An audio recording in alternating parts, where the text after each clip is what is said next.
Buyers, listen up. I'm about to share with you how I get my buyers' offers accepted in a seller's market. This is Ask Alyssa, where I answer all your real estate questions.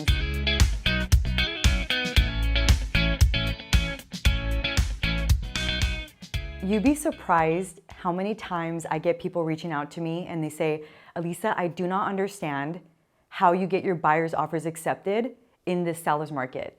And I really want to share this with you because here's the thing. It's not like a crazy secret. Honestly, it's experience. It's experience on understanding what exactly the sellers are looking for to make you stand out. That's really what it is. So even if you're a realtor, if you're a buyer, take some of this information. I really think it will help you. One of the first things that I always do is I definitely want to know, what is the seller looking for? If there's someone living in it, do they have a place to go? Are they looking to buy something? Are they going to go rent something?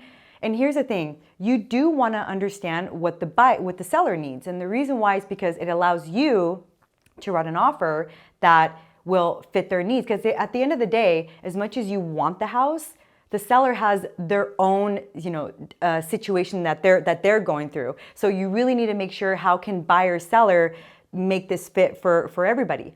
So one of the things I always do is I always make sure I reach out to the seller's agent and I ask them, where are your sellers going? Do they have a house? Are they going to rent? And why do I ask that? Let me explain. I love offering sellers free rent back. Yes, free. Why do I do that? Here's the thing.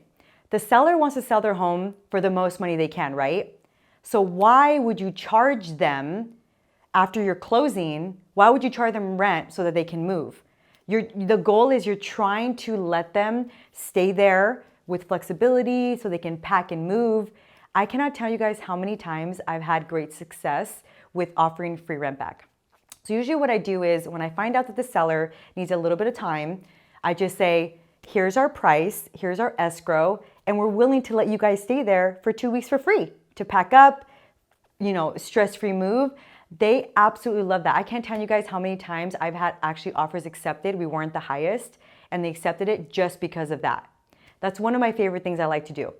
Another thing I like to do is I always ask the listing agent, what are your offers at like right now? Like where are the numbers at? And here's the thing, not everybody's going to share with you prices because it's one of those things where like they don't want to be like exact because it could jeopardize another agent offering a different number, but it gives you an idea to be guided. Like, okay, if they have this amount, I'm actually willing to go to this amount. And it also allows you as a buyer to determine, what are you like not willing to lose this house over? So if I were to come to you and I say, buyer, you know what?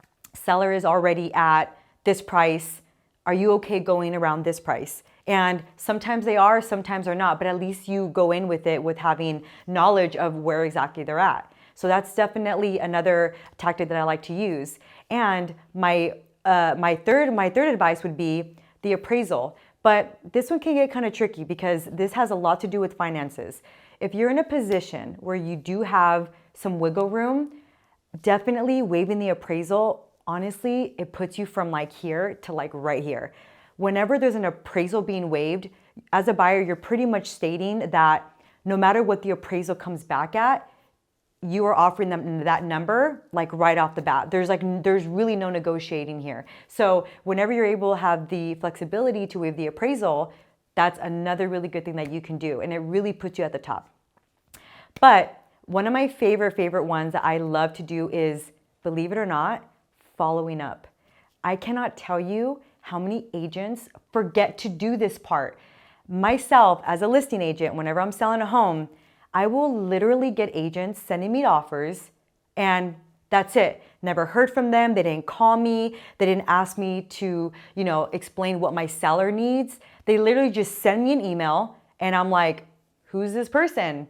You don't want to do that. So if you're writing an offer for your client, please follow up with the agent. Call them up, say, hi, I'm Jane Doe. I'm representing so-and-so. I just submitted an offer on this property. Can I confirm that you got it? There's so much value in the follow-up. Trust me.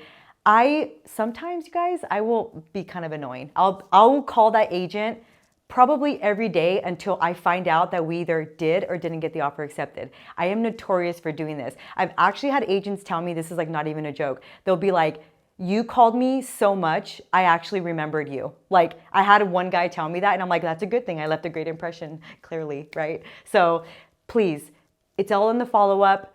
You know, it's, you know, sometimes in the appraisal, if you can. It's also in understanding what the seller needs. Because at the end of the day, you want the seller and buyer to come to a middle agreement. That's what makes everybody happy. So that's what I would advise you to do. Or if you really want to get your offer accepted and have a competitive edge, you know who to call, your favorite realtor. But I'm really curious, what do you guys think? As a buyer, what are you experiencing? Is this helpful for you? Are these some things that you've been doing? I want to know. Please subscribe to my YouTube channel, follow me on Instagram, and I'll see you later. Bye.